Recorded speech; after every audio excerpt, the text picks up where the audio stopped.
In the future, I think emotional intelligence will be one of several abilities that we need. Another, of course, is cognitive ability, IQ, and maybe AI will take over more and more of that. However, emotional intelligence is a human ability and will always remain so. IQ predicts how well you'll do in your school years and how much salary you can make over the course of a career, because it says what job you can get into, like being a business executive or a doctor or a lawyer.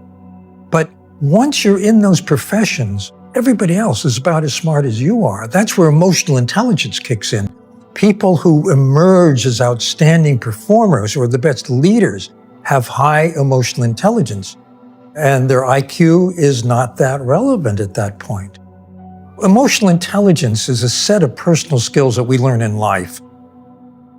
It's a combination of self-awareness, managing your emotions well, empathy, tuning into other people, and putting that all together to have harmonious or effective relationships.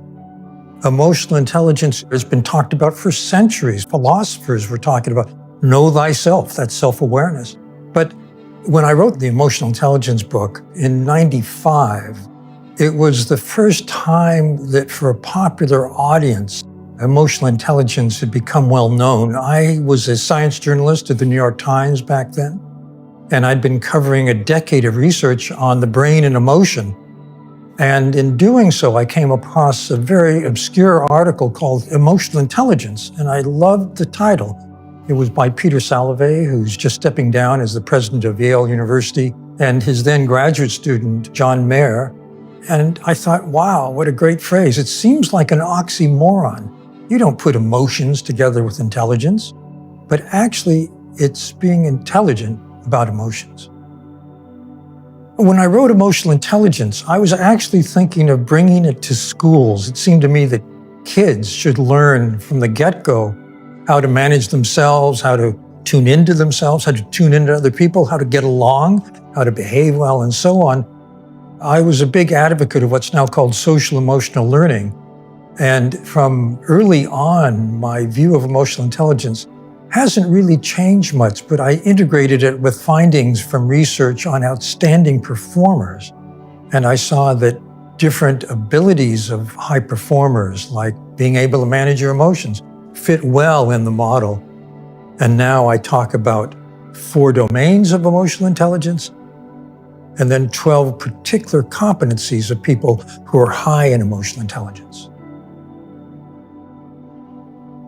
Self-awareness means you know what you're feeling, you know how it shapes your perceptions and your thoughts and your impulse to act. We find in our research that people low in self-awareness are unable to develop strengths very well in other parts of emotional intelligence. People who are high in self-awareness, however, are able to develop excellence across the board. Self-management means when you're upset, when you're angry, when you're anxious, can you manage your emotions? Can you keep them from disrupting your focus on what you have to do right now? Or having more instances of road rage, of shootings, of people blowing up at other people. There's a growing need for people in general to get better at this ability. The third part is social awareness, which in one sense means practicing empathy. You not only know how the person thinks and how they feel, you care about them. This is what you want in your parents. This is what you want in your spouse. This is what you want in your lover. This is what you want in your friends. And this is what you want in your teachers, doctors, leaders of any kind, people who have influence.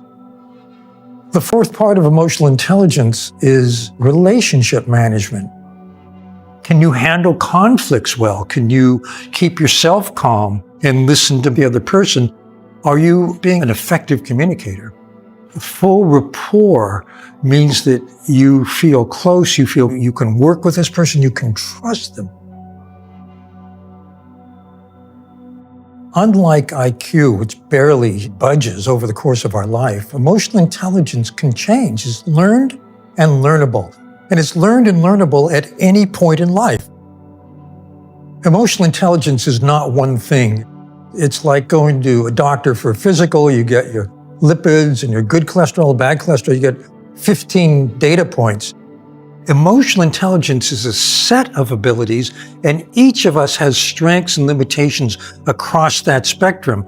So if you want to improve your emotional intelligence, see where you need to improve first.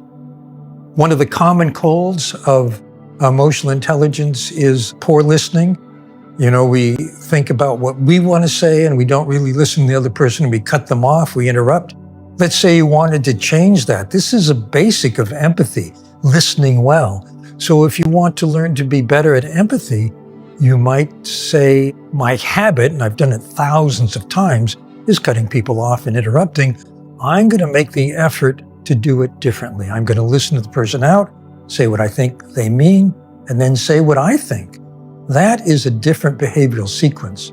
And it comes down to the basics of what we call neuroplasticity, how the brain changes with repeated experience. And that's what underlies habit change. It's a little like crossing your arms in a new way. Cross your arms in the old way, please. Now cross them with the other arm on top. That feels uncomfortable. That's what it's like to change a habit. So with listening, you have to first make an intentional effort. Might feel uncomfortable, but as you persist, it gets more and more comfortable until finally it's an automatic habit. That will stay with you for years. I've gone around the world talking to different audiences, and one of the things I love to ask is, tell me about a leader you've loved and a leader you hate.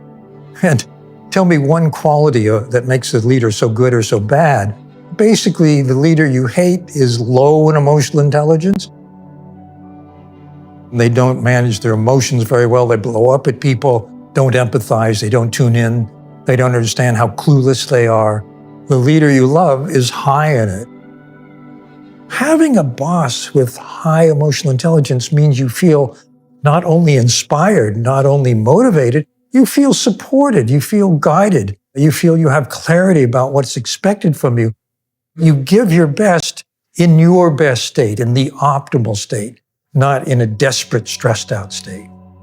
Research at the Yale School of Management has found that emotions are contagious, and they're most contagious from the leader outward.